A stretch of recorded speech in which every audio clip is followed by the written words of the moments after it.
आप देख रहे हैं रेवांचल न्यूज एक्सप्रेस जो हर खबर से आपको सबसे पहले कराएगी अवगत। संवाददाता कल्पना तिवारी की खास रिपोर्ट। रीवा नगर निगम की बैठक बनी अखाड़ा। निर्दलीय पार्षद नम्रता सिंह का जोरदार हंगामा। महापौर अजय मिश्रा बाबा को थप्पड़ मारने की बात कहने पर मचा बवाल। एमआईसी सदस्यों की मांग पर परिषद अध्यक्ष ने नम्रता सिंह को सदन से किया बर्खास्त। रीवा नगर निगम की बजट या सामान्य सभा की बैठकों में हंगामे की परंपरा आज एक नए निचले स्तर पर पहुंच गई। वार्ड क्रमांक 13 की निर्दलीय पार्षद नम्रता सिंह ने सदन के भीतर ऐसा बवाल काटा कि परिषद अध्यक्ष को उन्हें बाहर करने का कड़ा फैसला लेना पड़ा। विवाद तब गहरा गया जब बहस के दौरान नम्रता सिंह ने महापौर अजय मिश्रा बाबा को थप्पड़ मारने तक की बात कह डाली। इस अभद्रता पर एमआईसी सदस्यों ने कड़ा ऐतराज जताया और पार्षद के खिलाफ कार्रवाई की मांग की। इसके बाद परिषद अध्यक्ष वेंकटेश पांडे ने नम्रता सिंह को सदन की कार्यवाही से बर्खास्त कर बाहर निकाल दिया। महापौर का कहना है कि नम्रता सिंह हमेशा सदन में अभद्रता करती हैं और माहौल बिगाड़ने का प्रयास करती हैं। दूसरी ओर निष्कासित पार्षद नम्रता सिंह ने अपने बचाव में तीखे सवाल खड़े किए हैं। उन्होंने कहा कि इसी सदन में पहले लाठी डंडे और कुर्सियां चली हैं, तब किसी पर कार्रवाई नहीं हुई, लेकिन जनता के हक की बात करने पर मुझे बाहर कर दिया गया। उन्होंने नगर निगम के निर्माण कार्यों को गुणवत्ता विहीन बताते हुए उनकी जांच की मांग की और कहा कि थप्पड़ वाली बात कहने के पीछे उनका कोई गलत इरादा नहीं था, बल्कि वे भ्रष्टाचार के खिलाफ आक्रोश व्यक्त कर रही थीं। थप्पड़ मारने तक की बात कही, क्या मामला है? अब आप लोग स्वयं वहाँ उपस्थित थे, ऐसा कोई माहौल नहीं था कि थप्पड़ मारने की बात थी और कोई ऐसा मेरा इंटेंशन भी नहीं था कि मैं महापौर को अपमानित करूँ। बात ये थी कि ऐसा आरोप प्रत्यारोप लग रहे थे और हमेशा की तरह मैंने यही बोला कि इसी मुद्दे में मेरे ऊपर हमला तक हुआ। महापौर भी ने हमला करवाया और पूर्व महापौर भी ने, ये वाले महापौर अध्यक्ष महोदय ने कहा कि अगर आप महापौर होते पास में तो मार देती, तो मैंने कहा मार देते। इसमें कोई ये बहुत बड़ी बात नहीं थी क्योंकि हमेशा यहाँ हाथ डंडे लाठी और कुर्सियाँ फेंकी जाती हैं और मारा जाता है। अभी पिछले के 2 सदन के पहले में आप लोगों ने देखा होगा कि एक दूसरे के ऊपर इतना मार के, इतना पीट के एक दूसरे के ऊपर हंगामा किए। वो वीडियो स्वयं आपके पास होगी और मेरे पास है, मैं दूंगी।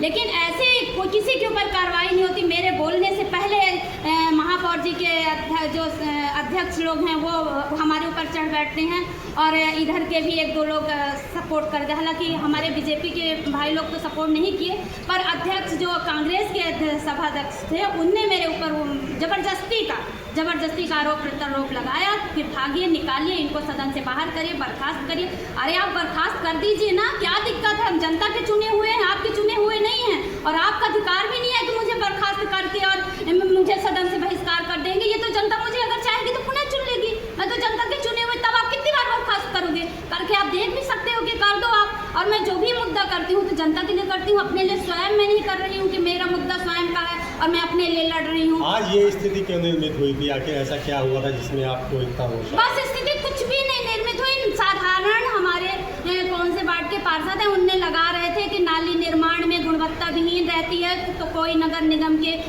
कमिश्नर, इंजीनियर और कोई महापौर नहीं जाता है देखने, ना उसमें कार्रवाई होती है। इसमें कार्रवाई होनी चाहिए। तो मैंने यही कहा कि अध्यक्ष महोदय जी, हर बार ये मुद्दा मैं लाती हूँ कि वास्तव में जब अपन पार्षद लोग लेटर पैड में बना के दे देते हैं कि यहाँ से यहाँ नाली निर्माण का कार्य होना चाहिए, कार्य हो जाता है। पार्षद के लेटर गया कि पार्षद की वैल्यू खत्म, वहाँ से ठेकेदार लिया और वहाँ इंजीनियर मालिक हो जाते हैं, नगर निगम के कमिश्नर मालिक हो जाते हैं। और जब कार्य गुणवत्ता विहीन होता है तो उसमें कार्रवाई, शिकायत करने पर भी कार्रवाई नहीं होती है। 100 में 1 कार्रवाई होती है तो यहाँ गुण गाया जाता है कि मैंने उस ठेकेदार के ऊपर कार्रवाई कर दी। बस इसी को लेके मैंने बोला कि अध्यक्ष जी, यही मुद्दे को मैं हमेशा बार कहती हूँ और ये आज सदन में आप बोल रहे हैं और हमेशा ये लोग इतने में अध्यक्ष जी बोलते हैं कि हम क्या, उस बार भी मेरे पास हमरा हुआ था पूर्व महापौर के उसमें, यही सदन में मैंने यही बोला था, यही वार्ड के विकास और नाली निर्माण के मुद्दे को गुणवत्ता विहीन के शब्दों को लेके बोला था।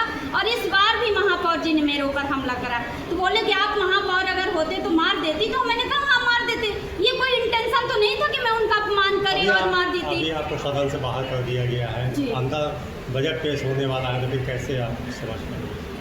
अब हो गया, बजट पेश होगा, सदन से बाहर कर दिए हैं तो नहीं जाएंगे। अब ये जनता का वो नहीं हमारे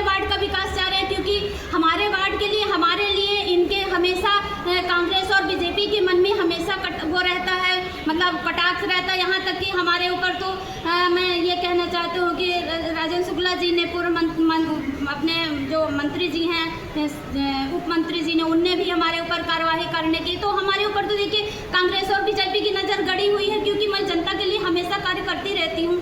तो इनके कहीं ना कहीं इनमें वो है हमारे लिए, तो इसलिए सदन से ये वो कर दिया। बार बार आप देख रहे थे कि अध्यक्ष महोदय की नामन होते हुए भी बार बार सदन से कांग्रेस की पार्टी के अध्यक्ष लोग, महापौर जी लोग निकालने के, ऐसा क्या था उसमें? ऐसा कोई नहीं था। और पहली बार ऐसी सदन ने नहीं है कि ऐसे वो क्या मतलब उसको क्या बोलते हैं, ऐसे हर बार होता रहता है सदन में। मतलब ये जो प्रकरण है हर बार होते रहते हैं। और यहाँ तक कि रीवा के सदन में नहीं, दिल्ली के सदन में भी हाथ पैर आप लोगों ने देखा होगा कि हाँ, डंडे लाठी घूस और गाली गलौज होते हैं, पर सदन की मर्यादा के खिलाफ कार्य यहाँ होता है। और ऐसा कुछ नहीं होता कि वहाँ से सदन से हर बार एक महिला को अपमान किया जाए। एक महिला का अपमान है, एक महिला का सबसे बड़ी अपमान है। और जहाँ यहाँ मोदी जी लोग सब लोग गुण गा रहे हैं कि एक महिला का सम्मान, महिला का सम्मान, क्या ये महिला का सम्मान है? एक महिला क्या कर सकती है इनकी? पर एक महिला सब पे भारी है, पूरी कांग्रेस और बीजेपी पे भारी है। मैं तो ये कहना चाहती हूँ कि एक महिला के लिए सब पे भारी है, इसलिए सदन से मुझे निकाला जा रहा है। और सदन की मर्यादा को ये हमेशा तार करते हैं और मेरे ऊपर लांछन लगाते हैं। ऐसा कुछ नहीं है। मैं जनता के विकास के लिए लड़ती हूँ, लड़ती रहूँगी। और नहीं आएंगे एजेंडे में तो क्या होगा, अगले एजेंडे में रहेंगे, जैसा भी होगा देखा जाएगा। धन्यवाद।